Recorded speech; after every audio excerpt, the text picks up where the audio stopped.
Hey, welcome back to the channel. Welcome back. We're going to be talking about the Yo Gotti situation with Jay-Z at Roc Nation, everything involved with the Young Dolph. Make sure you subscribe to this channel. Comment down below. Let me know if you are a fan of Young Dolph or a fan of anyone and where y'all from. Let's get right into this, man. So you already know that once a year, Roc Nation has that brunch, right? And Yo Gotti went to that because Yo Gotti already, if you don't know this, but Jay-Z is Yo Gotti's boss. Even though Yo Gotti runs CMG and he's the main guy, he's the ringleader for all of that, everything he does still has to be approved by Jay-Z. If Jay-Z doesn't give the final green light, the say so, then Yo Gotti could not do it. Jay-Z's in control of 100% of everything that Yo Gotti does. He's basically pulling the strings to the puppets type of situation.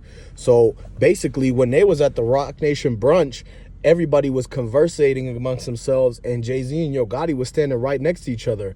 And the last thing Yo Gotti wants is people to confront him about the Young Dolph. They don't want people. He don't want to get confronted about the situation with Black Youngsta and the situation with PRE versus CMG and the baby mama drama, the Young Dolph whole story and everything, and how he's connected with Big Jook, which is Yo Gotti's brother, the man who the feds went and swept up in Memphis and literally got a bunch of information that he willingly, voluntarily gave up on his own to bring down his brother and the whole CMG organization and whatnot, and possibly even leading up to the top of the head of the snake, which is basically Jay-Z, because when you follow all the money, everything comes and flows from Jay-Z, especially and when it comes to hip-hop, CMG, the East Coast. And you got to understand that New York is the East Coast. So anytime Jay-Z got power, he controlled everything all them other states that's below New York was doing. He controlled what was going on in Virginia with Chris Brown. He controlled what's going on with in Tennessee with Yo Gotti, all the way down to the South and everything, man. And what y'all gotta understand is he already got that Perez on his side. So what y'all, if y'all don't already know, Jay-Z's DA, the Perez girl, like the big time informant and everything like that, allegedly and whatnot, they got her. And so that's why, you know, even Jay-Z even spoke on the Young Dolph situation to Yo Gotti. Because he went up to Yo Gotti and Jay-Z was talking about how he's like, you know, the Young Dolph, we're going to get you off of that. We got so-and-so and such, right? But see, when Yo Gotti heard it, all he heard was, oh, you, the Young Dolph, you know, we're going to get you out that situation. He was like, whoa, it's people listening. Quiet down, Jay-Z, Hove. And basically, it almost seemed like Jay-Z was kind of giving up and telling on Yo Gotti and just basically exposing the fact that he's a part of that or maybe connected to it in one way or another. And Yo Gotti was just trying to slip under the radar. He didn't want nobody to mention anything about the Young Dolph because he still got PTSD or some type of, he knows that eventually that they're going to end up coming for CMG, whether it's a RICO, whether it's individual, or because Big Jook told, or because Straight Drop told. It's so many different people. And if they catch Black Youngsta, which is Sean Dale's best friend, Sean Dale, who they already got, if he tells on Black Youngsta and they go get Black Youngsta then is going to tell on Yo Gotti and this and that. And so he didn't want nobody to know anything about that. And so he was embarrassed at the Roc Nation brunch, and he had to excuse himself and use the restroom and whatnot, go get the appetizers, because he didn't want to be around all them people who didn't even know that he was like connected or somewhat being talked about him in the Yo Gotti situation. Because just like how everybody always says, what people don't know won't hurt them. And so what Yo Gotti was thinking was that, oh, none of the people at the Roc Nation brunch, none of Jay-Z's friends know or are even thinking about me and the Yo Gotti or the Young Dolph incident.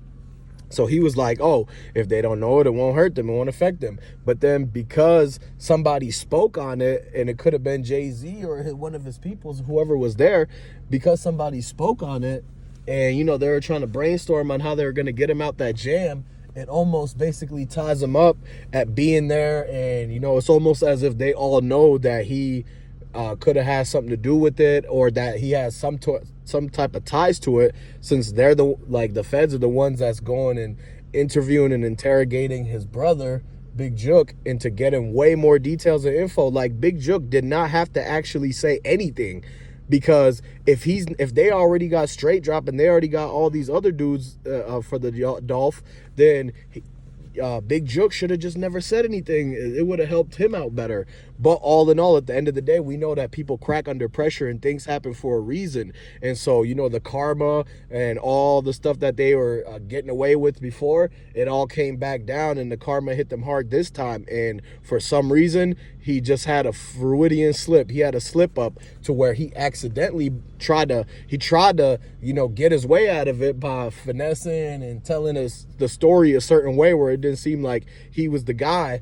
But because they are, you know, because they know what they know and they did what they did, he accidentally slipped out some crucial details that basically puts the nail and the hammer together in the coffin for what they're going to do and what they're going to end up doing if they're going to pursue after or try to charge anybody on CMG's side. Because now, with the statuettes and everything, they've been talking to all the Young Dolph lawyers, they've been talking to everybody, and basically what they're going to decide to do is either two things. It's either going to be a RICO, which we've seen already. We've seen the YSL RICO. We've seen the RICO on TSF and Saswaka. We've seen the RICOs in New York with the New York rappers and YFN and all these people.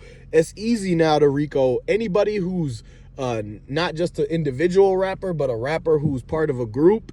And if that group or label has anybody that's bragging on camera about hitting somebody up, doing this, or any type of bad crime or whatever that they did, and if it involves the name of their group or the label, whatever it is that they call themselves, that's how they get RICOs nowadays, because they're looking at it like, yeah, these guys are technically some type of mobsters in a certain type of way, because now they got the same amount of money as those top mobster guys, and they still have the connection to the streets and can get away and do all sorts of things. So they're trying to crack down on all of that.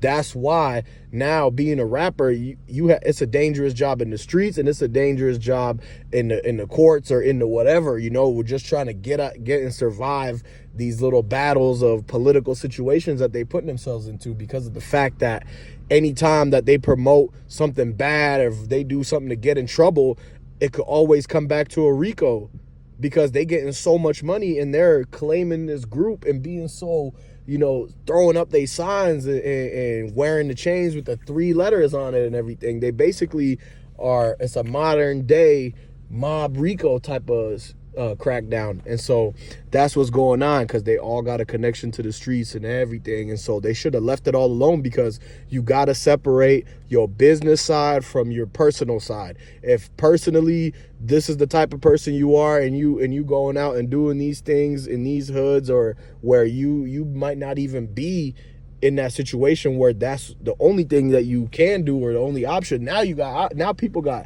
so many options. It's 2023 going on 2024 out here. And so why is it that people are still out here running around in the streets, acting a fool, doing things they know they're going to get in trouble for, when they could literally go somewhere and do it 100% legit? It's so many places now where you can actually have legit businesses and get legit money, where in other places you couldn't do that before. So if that's a possibility, and you know you don't necessarily need to risk nothing, and you got a clean nose and clean plate, and wipe the slate clean, then you could literally boss up and level up in a whole different type of way than having to do it in the ways that these guys are getting done, that are getting hit with RICOs. They're getting pulled up on every other week. They're getting their chain snatched. They in and out of the system. They getting locked up left and right. They plotting on people. They plotting on and then just hating for no reason on dudes who are successful and doing, you know, trying to actually make the community better. So with all that being said, y'all got to basically learn from all of this, due to the fact that, you know what I mean? Like, if Jay-Z was to, or if Yo Gotti wanted to do it all over again, he would not have tried to, you know, mess with Dolph like that, because at the end of the day, he tried to play stupid games, and he's going, you know, people going to win stupid prizes. Anybody that hates on somebody and then tries to take them out and tries to basically sabotage anything that they got going on, restrict them on it, and just blatantly hating for no reason, when they ain't do nothing to you really, or if it's over something very small and petty, there's no need to take it to the next level and do that, because at the end of the day, all of that could happen to you too. The people could go to the next level to you as well, or it's just gonna end up to where now you thinking negative, and all of the bad karma is going to start coming in. All of the negativity is going to start attracting to you because you start thinking negative now. You start hating on people. You start trying to restrict what people could do and what they can't do, or you try to tell them that, you have to check in, or you got to tell them all these crazy things that people be saying nowadays to try to get a hold of a narrative, or to try to one up somebody, or, make it so that you run it up more than they do, and you try to stop all of that. That's the problem with everything going on these days, is that it's pitting people up against each other. And what really needs to happen is people need to at least agree upon something, keep the peace, and keep it moving. That way nobody ain't gotta worry about looking over their shoulder. Nobody ain't gotta worry about having backup scenarios, and where in case somebody does something, then you already know what you're gonna do. And so that's basically, but with that being said, subscribe to the channel, like this video, and comment down below. I'm gonna catch you on the next one. Peace.